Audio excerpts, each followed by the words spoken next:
What's up, everybody? Trenton here with SoundlinkTV at the radio room with a couple of the guys in No Treaty. How you boys doing? Good, doing great. Ready to roll. Yeah, I'm doing great, man. Yeah, just so people know who you guys are. What's your name? I'm John. John and Danny. Danny. Okay, so you guys are on the tour with Confessions of a Traitor. You guys got some other bands coming along later in the tour as well. So how's this run? I know it's so early and stuff, but how's the tour life been for you boys? It's been pretty fun so far. I gotta say, for me, like, this is the first time I've done it in like 14 years, so it's been exciting to kind of get back on the horse. But I will say, quality of life now is a lot better than it was then. So I'm enjoying it. Yeah, how about you, man? So this is my first tour ever. Oh, wow. So I don't really have much to compare it to aside from like the kind of roughing it when we got to find places to stay. What do we? Oh, you were hanging out with the coach guys for when we coming back from Nashville, but the rest of us we took refuge in a Lowe's parking lot to sleep the other night. So hey, it could be worse. I've slept in worse places, but yeah. I'm having a great time. There you go.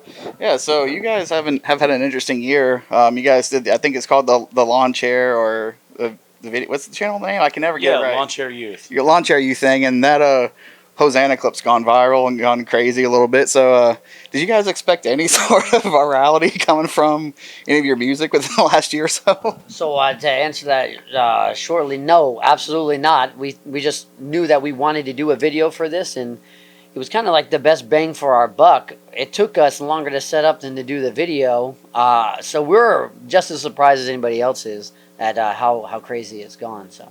Yeah, there was a lot of people in that video too. Who were all those guys? So most of the guys were in the Tarnish. Trevor from Heal the Hurt, and then one of my longtime friends since middle school. He was there to help me stay awake driving to Birmingham from North Carolina. That's rad. So yeah, so that song's I guess considering the scene you're in has blown up, it's gone viral on like Instagram and stuff. And so what has that done for your band? Because that's it. People try to do that, but then it sort of happens organically and stuff. And so when you have something like that kind of like gets your name out there a little bit more, how do you capitalize on that, especially as like a smaller band that's not really that known yet, but you still are. I think your first EP came out last year, correct? Yeah. And so what has that done for you guys? Well, I say, one, I could say that we didn't do none of this, right? So capitalizing on it, like, there ain't much that we really do. We are going to ascribe all that credit to the Lord in that He made this thing happen. And so we're just going to keep riding this train until this train stops. But it has opened up a lot of opportunities, including getting on this tour and some other things that we have planned for the future. But, we're just stoked, man. We're just going to keep going with what we got. So, how about for you?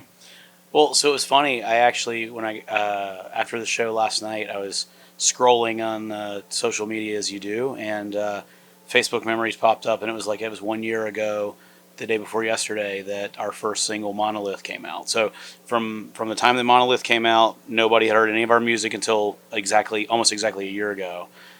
So the speed that this has happened at has been really fast. But we haven't really done any of the normal social media, like paying for advertising or anything like that. Yeah. Like we're on social media, and people are connecting with us there, but it's not like we're doing anything special to get things out there. We're just excited by the response, and going out this time has been really fun because people know the songs now, which is humbling. Every night, it's humbling when people are singing along to songs that we put out there. Yeah. So what's the vision or mission of this band? Because a lot of touring bands, they want to make it and do whatever. But, there's also that scene of Christian bands where they may just want to play some shows with their friends. They may want to pursue it as a full-time thing. They may want to just, get a message out there. So I guess in the context of being a Christian, hardcore, metalcore band, whatever, I guess what's the vision for No Treaty since you guys are a newer band? Yeah, so if we can say it simply, we're trying to get Jesus to people and people to Jesus, right?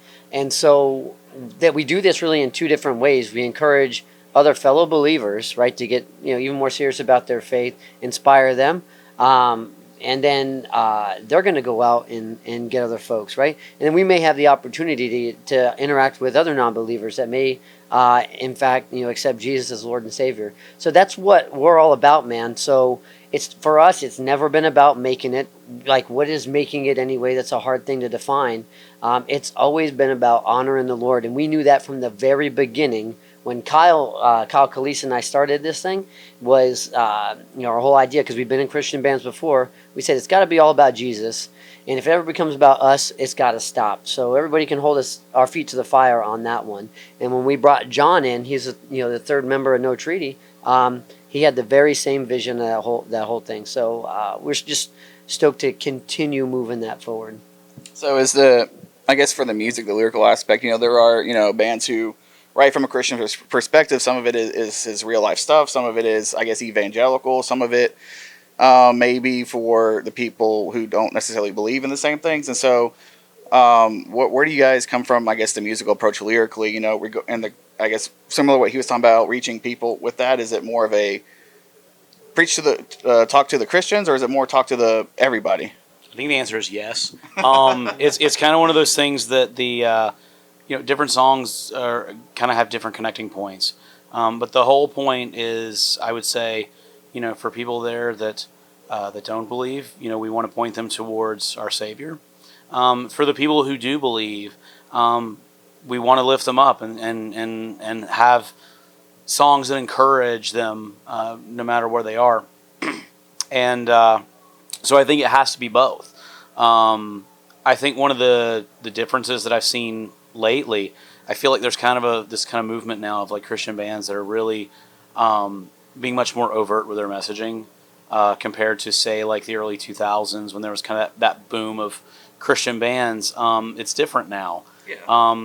And I think that one of the things that's been really cool to see is people are being more bold with their faith. Whereas before it was kind of, yeah, this band's Christian if you squint at them right. But, now you see some amazing bands like, some of the other guys that we're going out with and that are really putting, that message first. And it's been cool to see and to even be a part of that in some small way. Shout out Kingdom Core. He's been doing that for you guys and a lot of other bands too. Yeah, Sean's been a great friend to us for sure, and really a great asset for not just our band but other bands in the scene, to include Meadows, Confessions of a Traitor, Heal the Hurt, Convictions. It's great to see a resurgence in that. Yeah, we were talking about that with Steve earlier from Confessions. About how it kind of went away for a while. The whole Christian band thing. It was big in like Emery, Norma Jean, back in those days, Devil Wears Prada. But now it's like sort of like coming up pretty fast. There's a whole crop of you guys now. And so what do you think is bringing that back a little bit? Obviously, you can say the Christian answer like Jesus, obviously, which it's true, but like within the scene and I guess people wanting that, what do you think is sort of like bringing that back? So we were actually, a couple of us were talking about that on one of the drives back. I don't remember which one. I think it was maybe between Richmond and Nashville. But we were talking about how during that period, that early 2000s period, you had some of the bands that, like I said, were really not, they got labeled as Christian bands, but really there wasn't anything substantial there. Mm-hmm. And so I think after a while, you saw either some of those, bands that were, considered, bastions of the faith that suddenly started apostatizing or just kind of backing off of it as the music went more and more mainstream. And I think then people started to kind of see that for what it was and be like, well, that's a bit hypocritical. And I think now with this crop of bands that's kind of coming around now, like, there's no pressure to be cool because your message is already unpopular anyway, yeah. So you might as well embrace it, and you don't have to compromise on that messaging anymore. And so I think that's allowed a lot of the next wave of bands to be a lot more bold, a lot more overt in how they are carrying themselves. And I think I think the people that are there are listening to it have been hungry for that. They've wanted something, and there was kind of a vacuum for maybe about 10 or so years that there was nothing. Yeah. So, after this tour and stuff, where do you see yourselves going after this? It's almost been a year since I guess the new EP came out last year. Yeah. Where can be, in regards to new music, where you guys have anything in the works with that? Well, I mean, if you come out to any of these shows, you may be surprised to find that we have one or two new songs. We hope to have something out soon. I don't really want to talk too much on that because we are in the works. But tomorrow we go to finish up a video And that later this year we do have another tour in the works. Don't know where we're going yet, just we have a lot of opportunities that seem to be coming down the pipe. So Awesome, good to hear. I'm Trent with SoundlinkTV with No Treaty. Thanks for watching.